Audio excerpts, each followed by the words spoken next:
Tales of the Sacred Sword. Did you have a favorite stuffed bear when you were a child? Was it your best friend? Did you keep it beside you all the time? Did it keep you safe? This week's tale is about a very special teddy bear. Episode 30. Teddy. Orsa turned the page.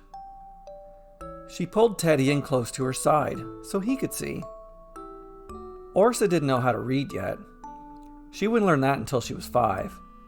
That's what her parents told her. But she had heard her mother read the stories enough times that she had them memorized. Pretty much. From her big comfy chair, Orsa looked around the room. Books lined the fire shelf.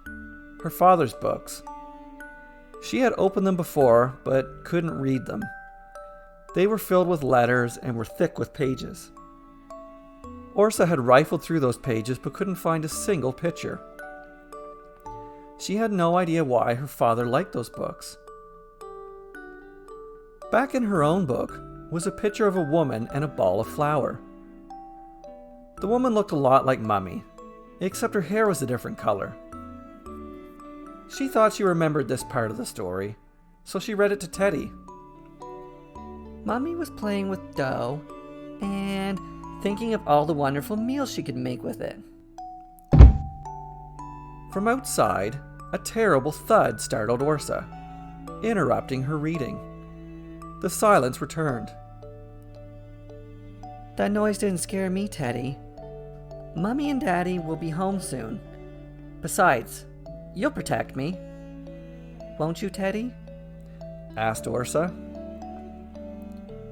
From her big comfy chair, Orsa looked around the room. A glass vase sat on a dinner table. It was filled with the white and yellow flowers Orsa's father had picked for her mother. Orsa had picked flowers for her mother as well. They were yellow. Within a couple days, the flowers Orsa had picked had turned gray and white, then blew away. Orsa's mother had told her they had died and threw out the stems. Orsa had cried when she told her. The flowers her father had picked for her mother were still alive and in the vase. Orsa turned the page. Or maybe a few pages. She wasn't quite sure. Teddy wouldn't know the difference. The picture had the same woman that looked like Mommy with different colored hair. She was still in her home, but this time a terrible monster was there. He had green and purple scaly skin and horns poking out of his head. With his scowl and his arms spread wide, he looked angry and rude. She thought she remembered this part of the story, so she read it to Teddy. I'm hungry and I'm gonna eat you, Mommy. Orsa tried to sound like a monster as she read to Teddy. She looked at him to see if he was scared. Teddy was never scared. From outside, voices of men and women yelled and screamed at one another. Orsa didn't recognize the voices. They weren't Mummy and Daddy. Those voices don't scare me, Teddy. Mummy and Daddy will be home soon. Besides, you'll protect me. Won't you, Teddy? Asked Orsa. From her big comfy chair, Orsa looked around the room. In the kitchen, several ingredients sat on the counter.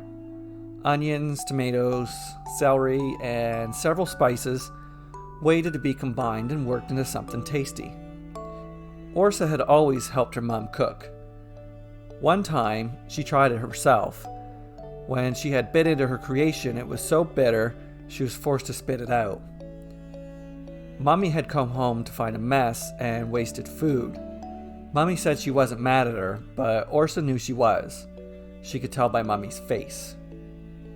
Orsa turned a few pages. It was the end of the book. The woman who looked like Mummy, with the different colored hair, and the monster were sitting at the dinner table. They each had a plate with a slice of apple pie, and both were smiling. She thought she remembered this part of the story, so she read it to Teddy. This is the best pie, Mommy. I love you. I love you too, monster. Have some more pie. Orsa tried to sound like a monster and her mummy as she read aloud to Teddy. A bang on the door forced a gasp from Orsa. She nearly jumped out of her big comfy chair. That bang didn't scare me, Teddy. Mommy and Daddy will be home soon. Besides, you'll protect me, won't you, Teddy? Asked Orsa. A second banging noise cut her off. The door flew open. 3 men rushed in. Men like Daddy. Except these men were scary. They carried swords and wore metal armor, like the hero from one of Orsa's other books. Except these men looked nothing like the man from her story. He was handsome and kind. These men were ugly and rude. The men spread out. One of them rifled through her father's books and made a comment to the other 2. Orsa was too scared to understand what he said. A second man threw her mother's flower vase across the room. It shattered against the wall. Orsa shivered. The second man was yelling so loud that Orsa had to cover her ears in fear. The third man shoved the food off the counter, creating a mess on the floor. He went through the cupboard, throwing everything on the ground until they were empty. Orsa started crying. The men with swords took notice. One of them approached. He shook her violently and yelled at her. "Where is it, lassie?" Orsa couldn't stop crying. "Where is it?" the man yelled with his thick accent. Protect me, Teddy, was all Orsa could muster. The man ripped Teddy from her arms and threw him across the room. Orsa cried harder. "Tell me where it is, or I'll kill your ma and your pop," threatened the man with the sword. Orsa cried. The man shook her harder. A roar came from across the room. "Tid? Was that ye?" asked the man holding Orsa, his voice suddenly calm. He had stopped shaking her and was waiting for a response.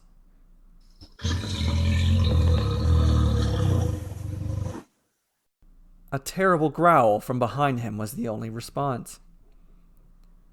"Tad? Was that ye?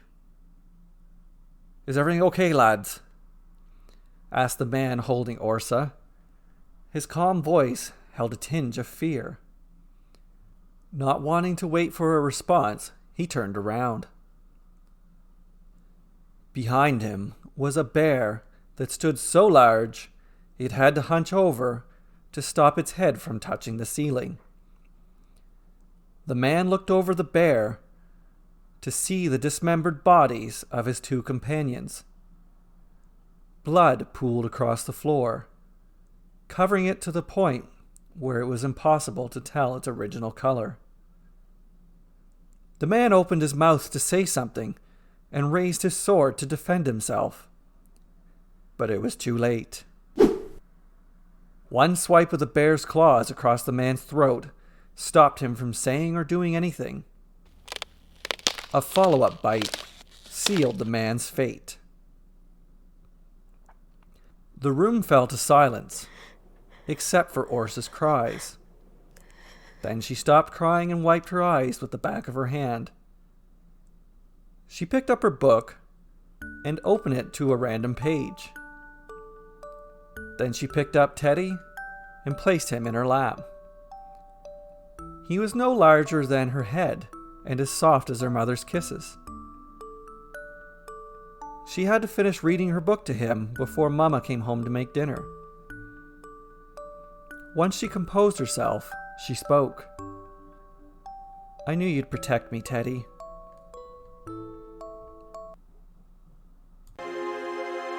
Thank you for listening to this week's episode. I write and record these tales weekly. If you enjoy them, please click the like and subscribe buttons, along with the bell notification, and leave a comment. Thank you.